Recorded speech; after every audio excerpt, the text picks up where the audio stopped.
Nous avons mené même méthodologie, pour, l'enquête éditeur que pour l'enquête libraire, questionnaire en ligne et des entretiens, qualitatifs qui ont été, menés. On compte, 212 librairies indépendantes, en région Nouvelle-Aquitaine, recensées par Alca. La région Nouvelle-Aquitaine est la quatrième région après l'Île-de-France, l'Auvergne, Rhône-Alpes et l'Occitanie. On compte une librairie pour plus de 28 000 habitants.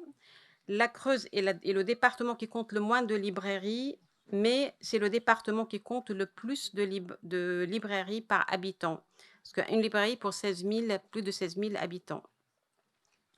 Si on élargit le spectre des libraires indépendants, des librairies indépendantes aux enseignes culturelles, on dénombre 69 autres points de vente de livres, 15 la Fnac, 16 Cultura et 38 l'espace Leclerc. Ceux-ci n'ont pas fait l'objet de l'étude. 24% des librairies indépendantes sont implantées en Gironde, qui est quand même le département le plus grand, avec 27% de la population.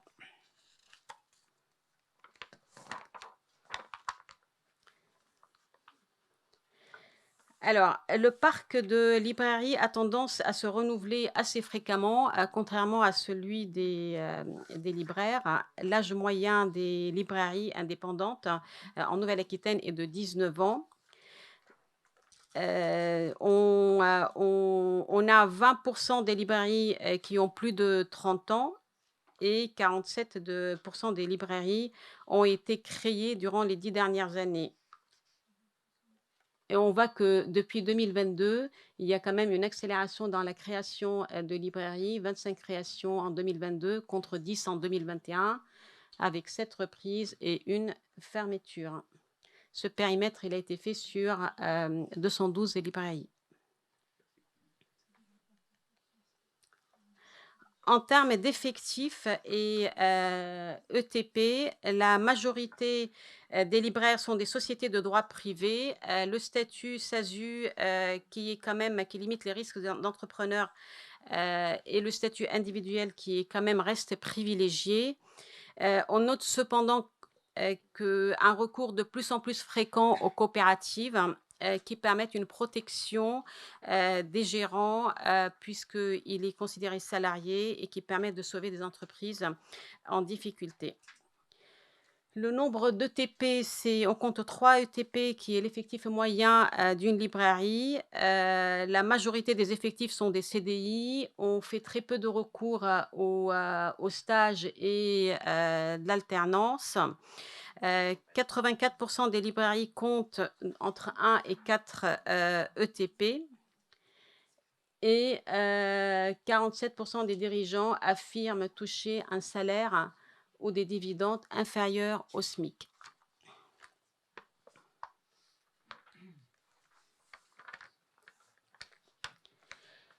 On constate 3 catégories de librairies en Nouvelle-Aquitaine.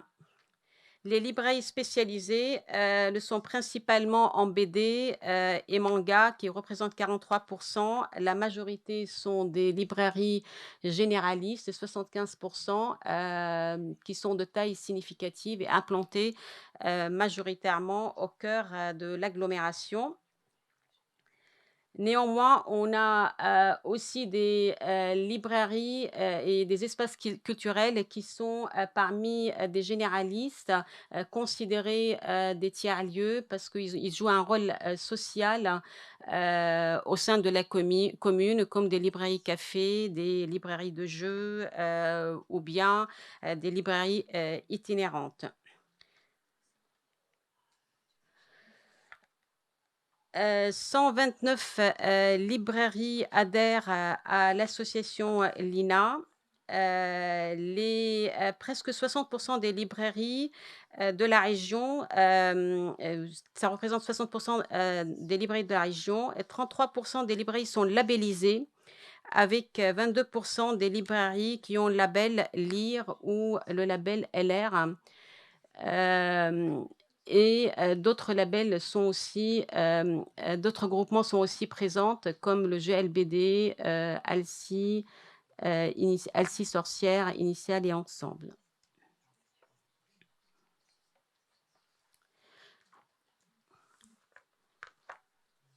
Alors, on est à 449 KE, le chiffre d'affaires, moyen, pour l'année 2021. Le chiffre d'affaires, hors livre, il représente 12 13 du chiffre d'affaires des librairies généralistes et 6 du chiffre d'affaires des librairies spécialisées. Les 32 acteurs de la région apparaissent dans le classement des 400 premières librairies établies par le panel de Livre Hebdo en 2022. Le rendement moyen correspond à peu près au national, selon le baromètre de la FIL, un rendement moyen au mètre carré de 4 528 €. L'essentiel des ventes, il est réalisé auprès des particuliers, 69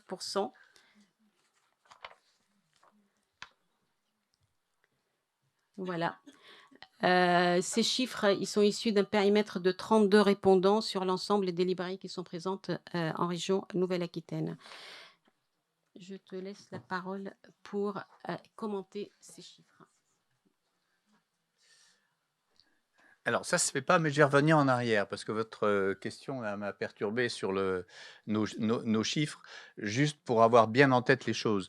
C'est-à-dire que quand on donnait 5%, 7% d'éditeurs qui avaient des diffuseurs ED, il faut avoir en tête toujours que dans le panel sur lequel on a travaillé, 60% des éditeurs sont autodiffusés et autodistribués.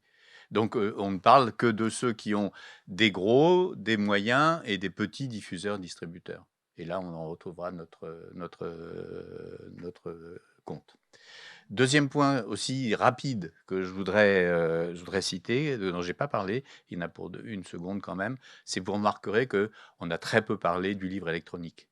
C'est dans les enquêtes qu'on a faites, finalement, c'est quelque chose qui, on y reviendra peut-être tout à l'heure dans les conclusions, mais l'édition électronique, quand même, je dirais d'une certaine manière, marque une pause, notamment pour la petite et moyenne édition, et sur des territoires, notamment la littérature ou la jeunesse, qui sont quand même pas les premiers territoires concernés par l'édition électronique. C'est quand même, voilà, ce sera largement, je pense, à creuser peut-être dans vos ateliers, mais c'est un point essentiel.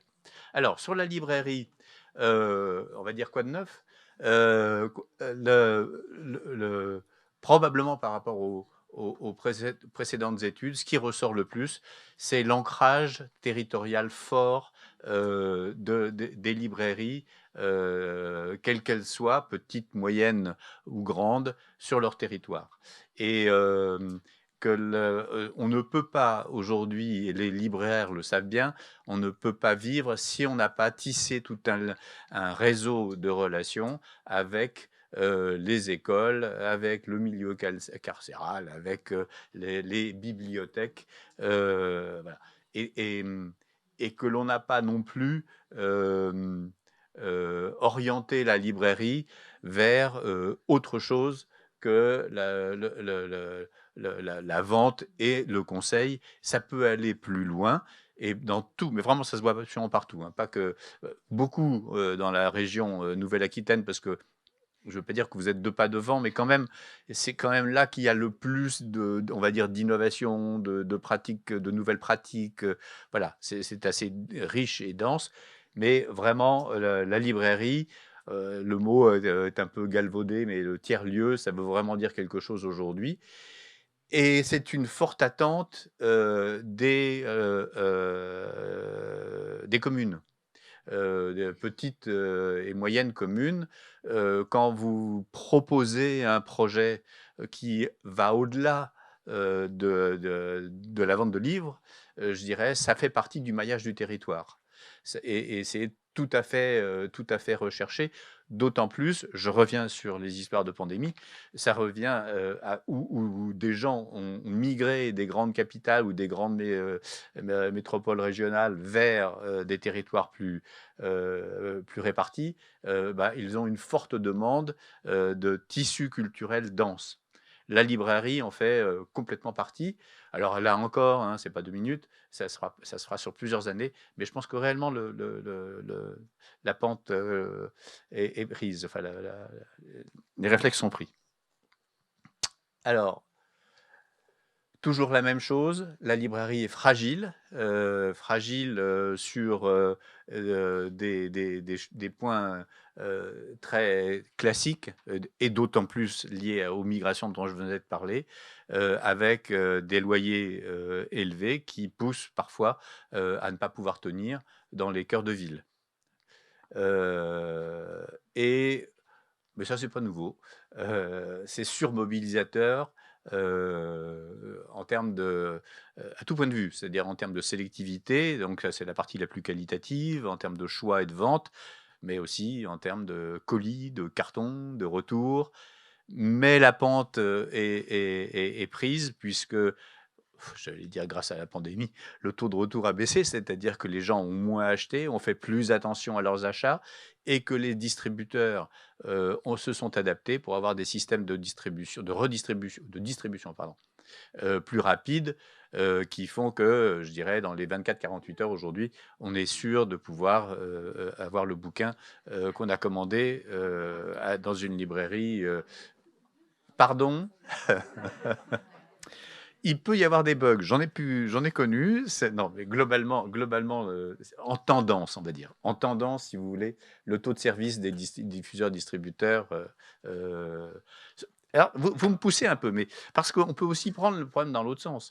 On peut dire que les diffuseurs-distributeurs ont intérêt aussi à massifier les flux pour pouvoir réduire leurs coûts, voire empreinte carbone, voire avoir une attitude éco-responsable.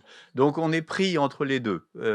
Alors vous me direz, oui, oui, ils sont là pour maximiser leur marge, dont acte, c'est vrai, mais en même temps, tout ce qui est pris sur ce qu'on appelle la massification des flux, c'est pas beau, mais c'est bien ça, je dirais bon à prendre pour la planète pour faire court. Voilà. Sur la pandémie, c'est particulièrement sensible de constater effectivement que 78% des libraires ont perçu des aides. Alors vous me direz des aides, après il faut les rembourser, c'est autre chose. Mais si elles n'avaient pas été là, je pense que réellement, tous les efforts qu'ont fait l'État, les régions vis-à-vis de la librairie auraient mis à mal un grand nombre d'emplois et d'entreprises. Deuxième remarque, c'est que toujours cette pandémie a donné un coup d'électricité, si vous voulez, pour faire en sorte d'adopter de nouvelles pratiques. Alors, le click and collect, ou en français, tu cliques et tu rappliques, que j'aime beaucoup, voilà, a permis effectivement d'accélérer le changement de pratique,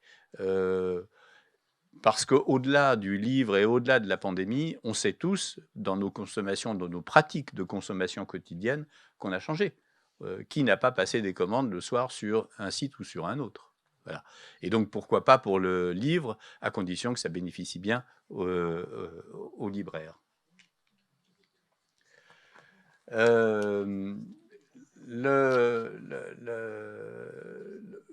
Là encore, ce sont des choses connues, mais l'enquête l'a remontré, c'est à quel point le tissu le réseau dense de librairies en Nouvelle-Aquitaine est extrêmement sensible au maintien d'un équilibre entre édition nationale et édition régionale ou micro-édition parfois. Voilà.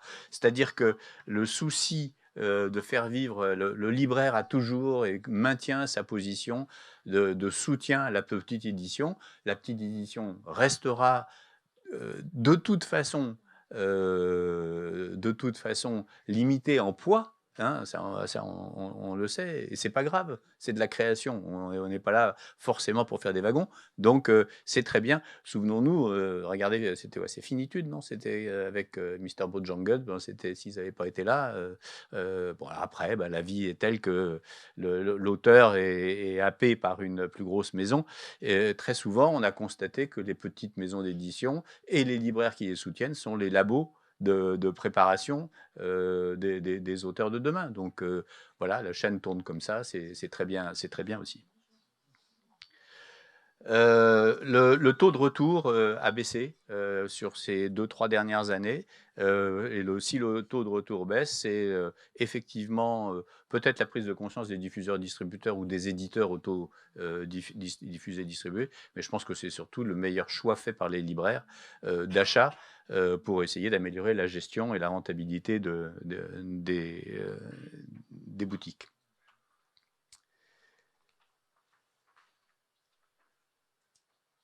Alors, évidemment, tout ça s'accompagne de besoins de formation, notamment pour faire simple, la gestion des réseaux sociaux, qui est apparu comme étant essentiel pour pouvoir passer cette pandémie, a montré qu'il fallait passer moins de temps, être plus pertinent, plus marketeur, je ne sais pas si c'est comme ça qu'il faut dire. Voilà, ça c'est un point très important sur lequel il faudra se pencher demain. C'est comment accompagner les les librairies à ces nouvelles pratiques.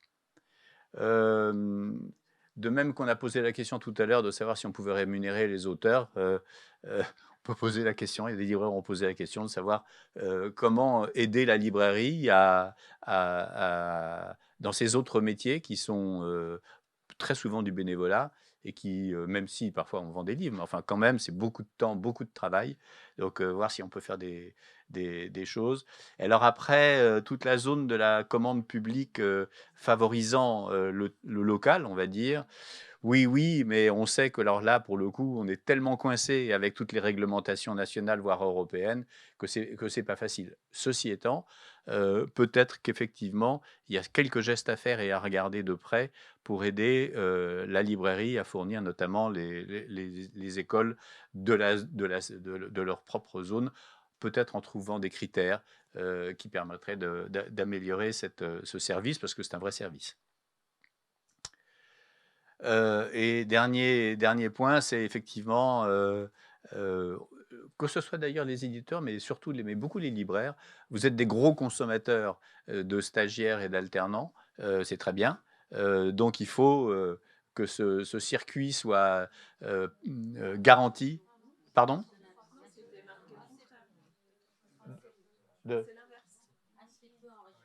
Assez peu en région.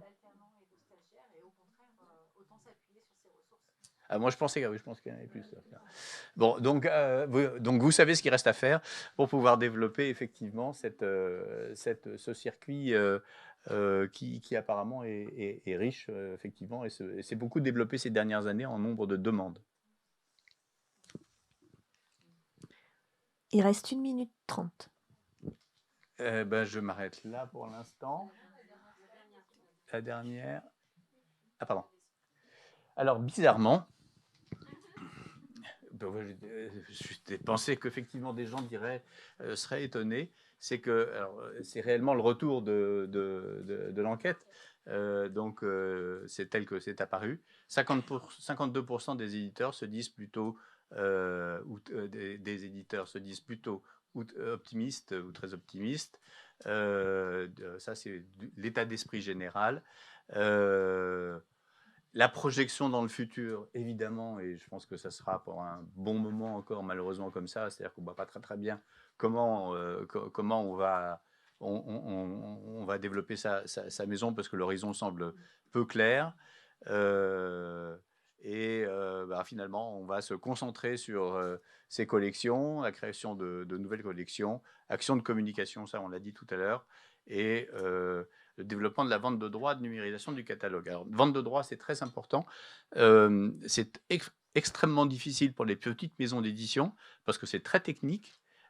C'est un geste qui peut représenter 15 à 20% du chiffre d'affaires de certaines grandes maisons. Pour les petites, c'est très, très difficile. Et donc là, seule la mutualisation de travail en commun et la formation pourront aider à passer ce cap. Et en ce qui concerne les libraires, 72% des libraires se disent plutôt ou très optimistes. Donc, toujours étonnant de l'entendre, mais enfin, bon, là encore, c'est le fruit de l'enquête. Avec un horizon, pour autant, pas très clair. Et donc, mieux recevoir, mieux accueillir le public, les lecteurs, et le développement des animations font partie des gestes immédiats dont ils ont parlé, de même que pérennisation et développement de l'emploi, puisqu'on a dit tout à l'heure, c'est un métier difficile, c'est un métier prenant, et effectivement, seul dans sa librairie, pour les petites librairies, c'est quand même parfois difficile. Toc. Merci beaucoup. Merci. Est-ce que vous avez des questions?